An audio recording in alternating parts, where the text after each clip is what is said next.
Philippe, bonjour et bienvenue sur Radio Maria France. Oui, bonjour à tous. Voilà, donc Philippe, je te laisse la parole pour la suite, cette deuxième émission, parce qu'il y a déjà une première, sur les conciles. Je suis heureux de vous retrouver pour notre deuxième émission. Nous explorons ensemble les enseignements que les pères de l'Église nous ont transmis au travers des décisions des conciles œcuméniques. Comme tu le disais, c'est notre deuxième émission. Nous avons vu il y a un mois un petit peu toutes les prémices de ce premier concile œcuménique, premier concile général. Donc c'est celui de Nicée qui va se dérouler en 325. Il est dit Nicée I, puisqu'il y aura un deuxième concile à Nicée 4 siècles plus tard. C'est en effet le premier concile général au sens précis que nous avons défini la dernière fois. Ce concile qui présuppose une convocation générale et bien sûr la présence de délégués du pape. Nous avons également à cette occasion éclairé un peu ce contexte historique, en particulier les persécutions des siècles immédiatement directement en amont, et puis l'édit de Milan, où l'Église a été légalisée par l'empereur Constantin. Mais je voudrais, avant de revenir plus en détail sur les enjeux théologiques de l'époque, insister sur son importance actuelle. On l'a dit, les premiers conciles ont permis de définir précisément le contenu et la spécificité de la foi chrétienne. Au premier rang, bien sûr, Nicéen, qui a défini l'état initial du credo. Il n'est donc pas étonnant que certains groupes hostiles à l'Église prennent encore aujourd'hui ce concile pour cible de leurs attaques. Par exemple, si, comme ça m'est arrivé, vous avez eu la visite des démarcheurs des soi-disant témoins de Jéhovah et que vous avez pris un peu de temps pour échanger avec eux, ils ont sans doute évoqué leur interprétation du concile et affirmé que le concept de Trinité avait été imposé au père conciliaire par Constantin lui-même par analogie avec la triade païenne de Rome, Jupiter, Mars et Quirinus. Cet argument est bien sûr entièrement faux, puisque si le mot est bien un néologisme, c'est en effet un syntagme composé à partir des mots latins tri et unitas, et il signifie donc bien trois en un, mais c'est un néologisme ancien, si on peut se permettre l'expression. Sa première occurrence, écrite, du moins qui nous soit parvenue, se trouve dans le traité Adversus Praxean de Tertullien, ouvrage composé vers 213, soit plus d'un siècle avant le concile. De plus, dans ce texte, le terme n'est pas même présenté comme une nouveauté qu'il faille exposer ou expliciter particulièrement, ce qui laisse entendre qu'il était déjà d'un usage courant. Or, Tertullien écrit à peine plus d'un siècle après la mort du dernier disciple Saint Jean, ce qui est un signe très fort de l'origine apostolique de cette notion. Un autre axe d'attaque actuel contre l'Église provient de certains courants plus ou moins proches du protestantisme qui estiment qu'à cette occasion, l'Église s'est trop rapprochée du pouvoir, qu'elle s'est compromise, que ce concile est la source du césaropapisme. Une définition rapide du césaropapisme, c'est un type de régime dans lequel les fonctions spirituelles, ici celle du pape, chef de l'Église, sont plus ou moins absorbées par un chef d'État absolu dont le modèle est César au sens d'empereur. C'est un schéma qui tentera de nombreux gouvernements et à toutes les époques. On peut même dire que d'un certain point de vue, nous vivons actuellement dans un tel système de confusion religion-politique, avec, bien malheureusement, un autre credo que le christianisme. Mais à l'inverse de ce qui est ainsi avancé par les adversaires de la vraie foi, ce n'est pas du tout le type de régime que l'Église catholique a promu dans les premiers siècles, le césaropapisme.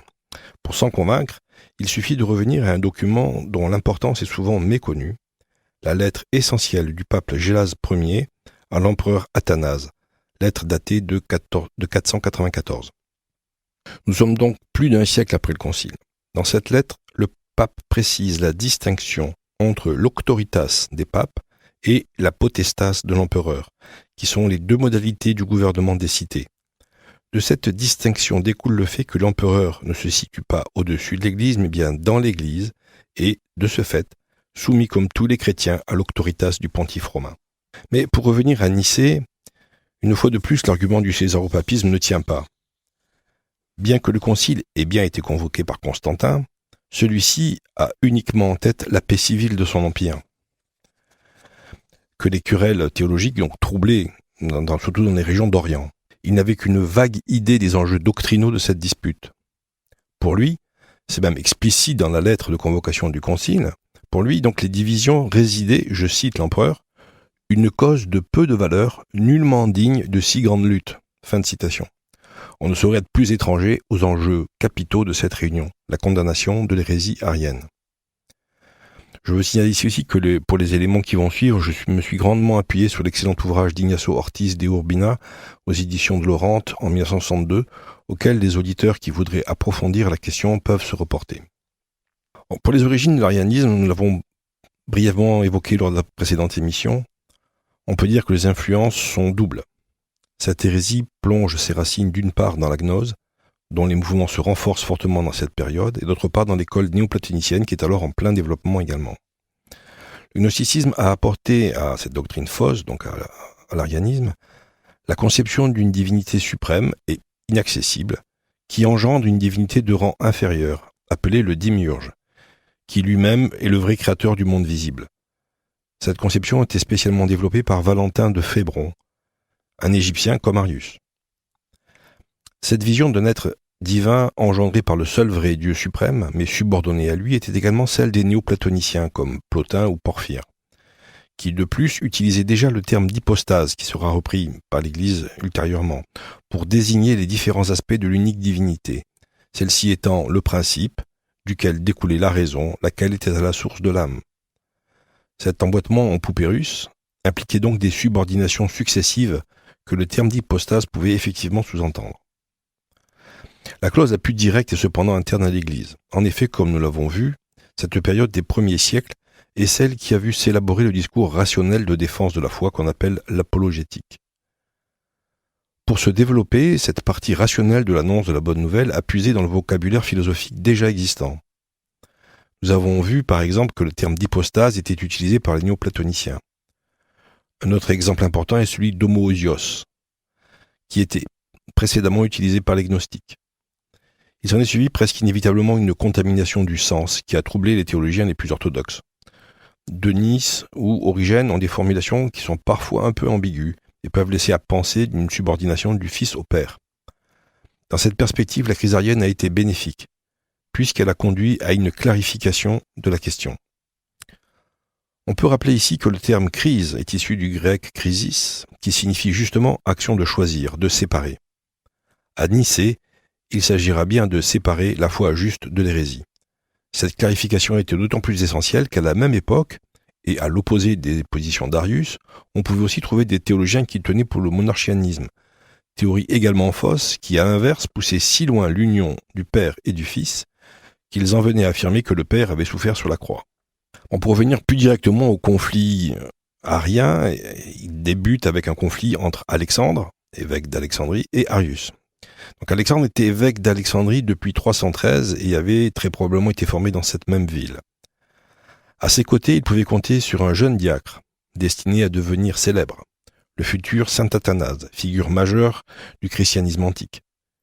L'Église égyptienne l'appelle encore aujourd'hui l'apostolique, le phare de l'Orient, la colonne de la foi, c'est dire son importance. Celui-ci succédera à son évêque et sera le bastion le plus solide de l'orthodoxie dans la suite de la crise arienne. J'ai un ami théologien qui, un peu en plaisantant, dit qu'à certaines périodes, Athanase était le seul catholique. Je voudrais ici d'abord faire une petite digression sur le terme orthodoxe ou orthodoxie. Il a plusieurs significations. Étymologiquement, il signifie la voie droite. Il s'oppose dans ce sens à l'hérésie.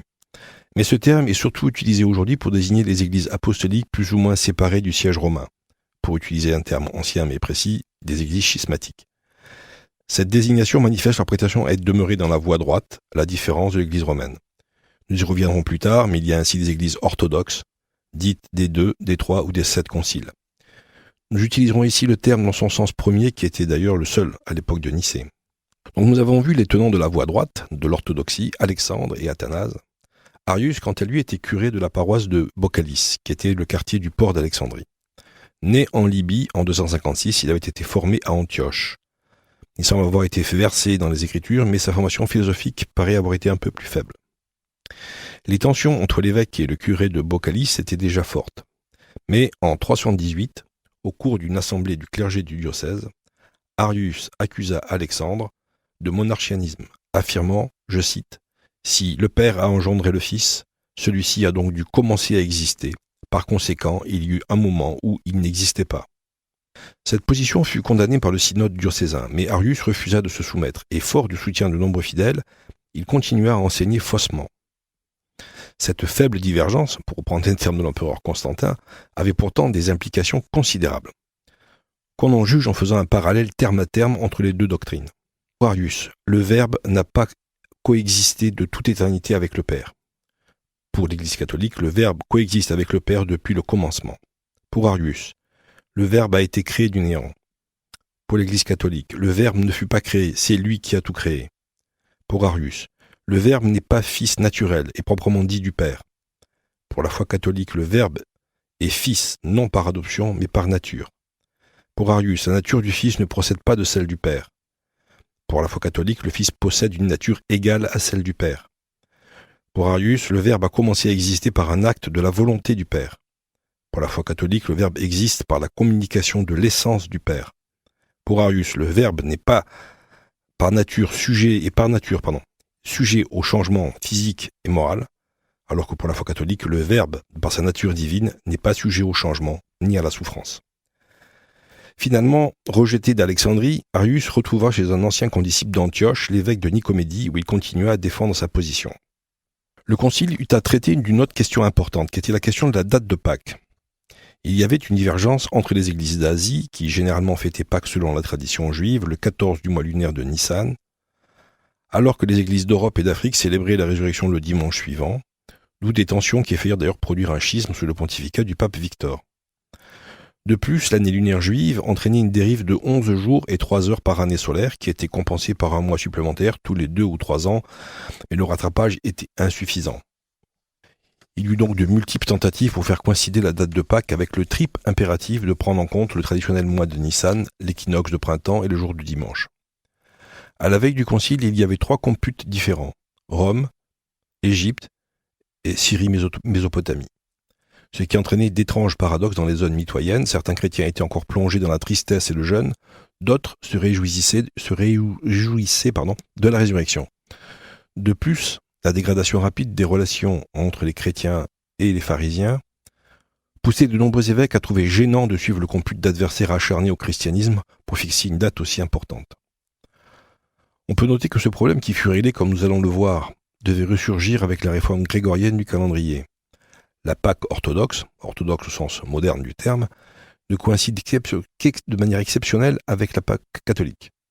Ainsi, cette année, nous célébrerons la résurrection le 4 avril, nos frères orthodoxes le 2 mai.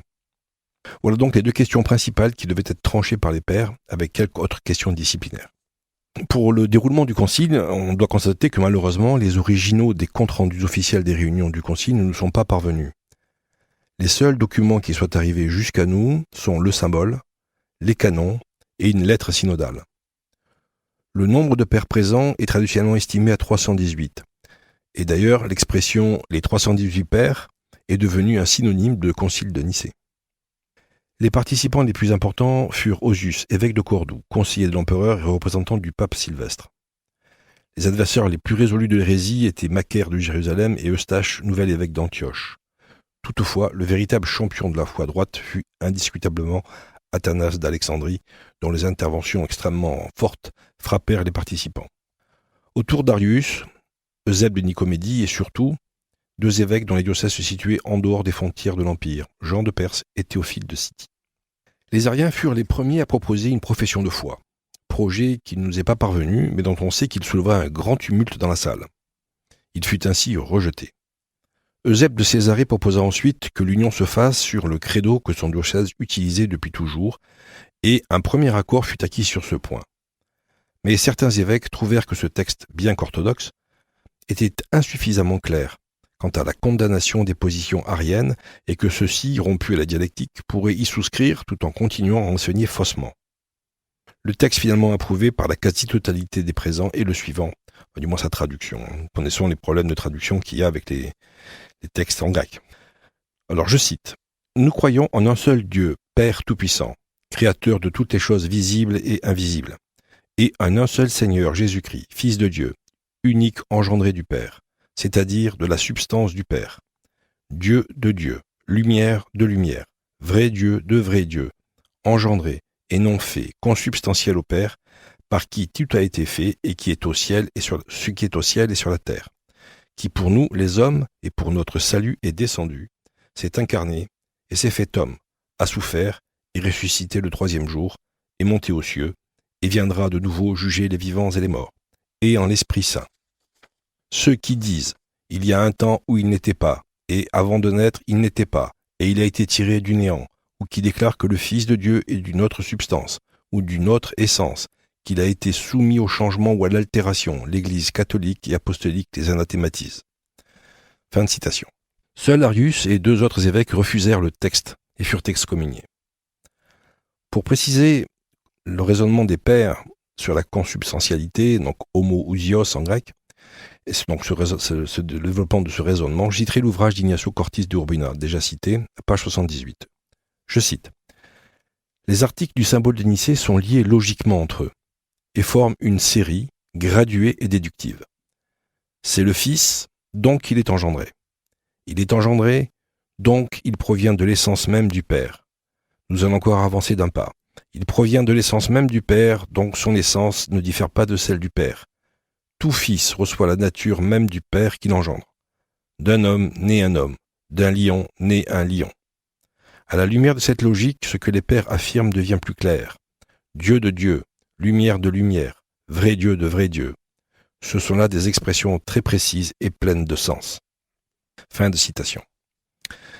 Pour revenir à la définition dogmatique de la Trinité, la façon de l'expliciter, de l'éclairer, ça sera encore précisé bien sûr dans les conciles suivants. Et pour une approche vraiment excellente de ce mystère, on peut se reporter à la préface de la Trinité du missel romain de saint Pie V. Je cite « Vous qui avec votre Fils unique et le Saint-Esprit êtes un seul Dieu, un seul Seigneur, non en faisant qu'une personne, mais 3, en une seule substance trinitaire. Car ce que nous croyons sur la révélation au sujet de votre gloire, nous le croyons aussi sans aucune différence de votre Fils et du Saint-Esprit, en sorte que, confessant une véritable et éternelle divinité, nous adorons la propriété dans les personnes, l'unité dans l'essence, l'égalité dans la majesté. » Bon, là, on peut dire que la question de l'arianisme était tranchée par les pères, l'égalité dans la majesté des 3 personnes divines était affirmée, et le concile ensuite allait donc se pencher sur les autres questions qu'on a dit plus ou moins disciplinaires, dont cette fameuse question de la date de Pâques.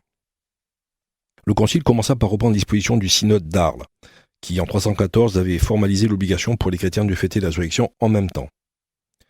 D'après les documents qui nous sont parvenus, le concile donna son approbation au compute alexandrin, qui fixait la date de Pâques au premier dimanche suivant la première pleine lune après l'équinoxe de printemps.